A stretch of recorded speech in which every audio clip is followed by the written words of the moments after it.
What is up guys, Jagon Tech here and welcome to part 2 of Apple's minor update saga for this year. It first started with the iPhone SE and now got my hands on the 2020 13-inch MacBook Pro.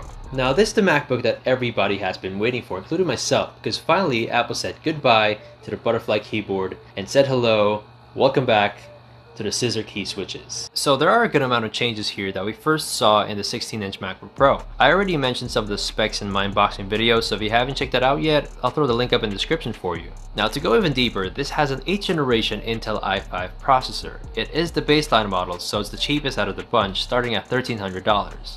It has the same 2560 by 1600 Retina display that we're used to, but don't get me wrong, this looks amazing. 8 gigs of RAM, and they finally doubled the base storage to 256 gigs instead of the former 128 gigs. You get 2 Thunderbolt 3 ports for charging and faster data transfers, so you are going to need a USB-C hub just like this, so you can plug in even more devices into your MacBook. Okay, so these numbers might sound a little bit too familiar for some people, and that's because these are the exact same specs that you can find in a 2019 MacBook Pro. But there's always another side to a story. If you want to get the latest and most premium specs out of this thing, you can choose to bump it up to the latest 10th gen i5 processor with 512 gigs of storage, 16 gigabytes of RAM, and you can get it up to an i7 processor, 4 terabytes of storage with 32 gigs of RAM, along with 4 Thunderbolt 3 ports, so the upgrade options here are really insane, especially the price. It clearly isn't a big upgrade from last year, but I gotta say it was necessary, because as I said earlier, the scissor key switches are now back, which Apple now calls the Magic Keyboard. I wasn't able to say this in my last video, but this has got to be the best keyboard ever. If any of you remember the old MacBook keyboards back in 2015 wherein you actually felt the depth of every key, well, this is just like that, but better. It's kind of like a mix of that keyboard and the butterfly switches. They're definitely more tactile than ever. And for those who are not aware of what the butterfly switches are, these were used in the 2017 to 2019 MacBooks, and they would feel very flat, as if you're pressing on your phone's home button or volume rockers. It was just very noisy and it caused a lot of users some serious problems, so I'm glad Apple fixed their mistake and moved back, starting with the 16-inch MacBook Pro, the 2020 MacBook Air, and finally the 13-inch MacBook Pro. It's way more than a hardware refresh, I should say, since 90% of what we do on our laptops is typing, and this new keyboard mechanism completely changes the entire user experience of the MacBook lineup. To put it into perspective, it's kind of like having the same smartphone model, but one has 60Hz refresh rate and the other one has a 120Hz refresh rate. It's probably not the best analogy, but it just makes a huge difference. They also brought back the physical escape key, which I personally prefer over having it inside the touch bar.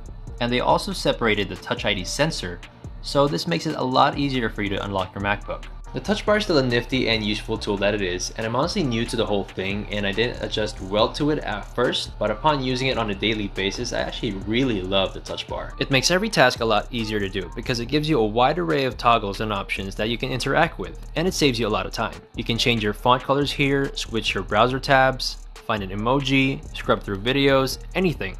It's just the small things, but I really appreciate them.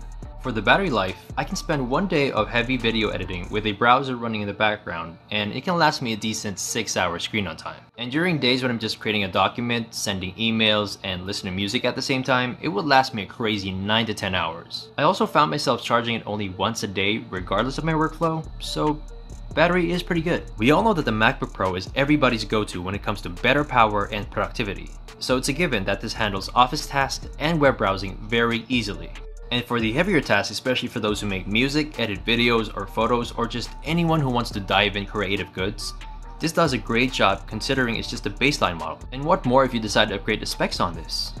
And if you do want to go for the higher end versions, make sure that you really need the extra power and better graphics, like your workflow depends on it, because number 1, you'll be spending a lot more money, and 2, in terms of power, the gap between the 8th gen chip and the 10th gen chip is really not that big. The speakers on this thing are amazing.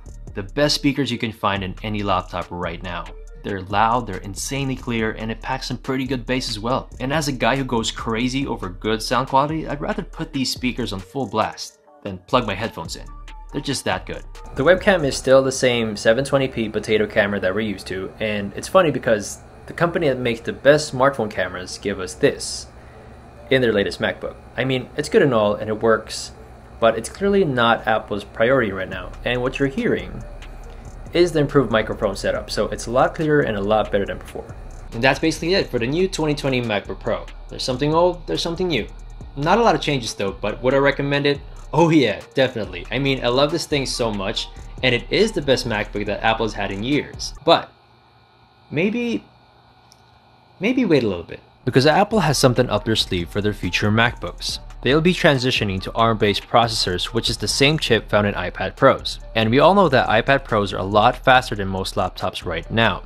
So this will lead to much better overall performance and substantially longer battery life. Plus, add that new keyboard into the mix, that's going to be a huge game changer. Although it may take some time for both Apple and developers to optimize everything, so that's the only downside to it. But you never know. This might actually be the rumored 14-inch MacBook Pro that we've been hearing about. But then, if you really are due for an upgrade like me, or you just grew tired of the old butterfly keyboard, then this 2020 MacBook Pro is a no-brainer. It's an excellent choice. It's ideal, especially in my case, because I create videos and do a lot of rendering and editing. But if you just need it for school and web browsing, then the 2020 MacBook Air is just as good, with a lower price point, only sacrificing a bit of power and the touch bar. Now, if you need some serious power and dedicated graphics, then go for the 16-inch MacBook Pro, which is leaps and leaps better than the smaller ones. It's just a lot bigger and you lose a bit of portability, but it really goes down to what trade-off will suit you best.